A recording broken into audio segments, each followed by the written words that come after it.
అప్పుడు అననీయ అతనికి సత్యాన్ని తెలియపరిచి, ఆ పాత నిబంధనలు ఉన్నటువంటి ఆ అగ్నిస్తంభమే ఆ యెహోవాయే, క్రొత్త నిబంధనలు యేసు క్రీస్తు అయ్యా, మనందరి కొరకు పాప పరిహారంగా మారిన గొర్రెపిల్ల ఆయనే.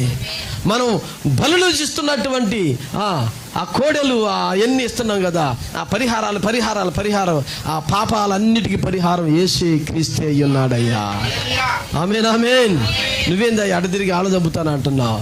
దేవుడు నీకు పని అప్పగిచ్చాడు, నీ మీదే ఒక బాధ్యతను పెట్టాడు. ఆళ్ళ చంపడం కాదు, ఆళ్ళ కోసం నువ్వు జాబు అన్నాడు. ఏమన్నాడు? ఆళ్ళ చంపడం కాదు, నువ్వు పోయి వాళ్ళ కోసం జాబు అన్నాడు. ఈరోజు నీ పని నా పని ఏంటి? క్రీస్తు కొరకు నువ్వు చనిపోవటమే, క్రీస్తు కొరకు నువ్వు నిలబడమే. అయ్యగారి కోసం, అమ్మగారి కోసం, పాస్టర్ల కోసం, చర్చిల కోసం నిలబడొద్దు. వాళ్ళు నిన్ను మోసం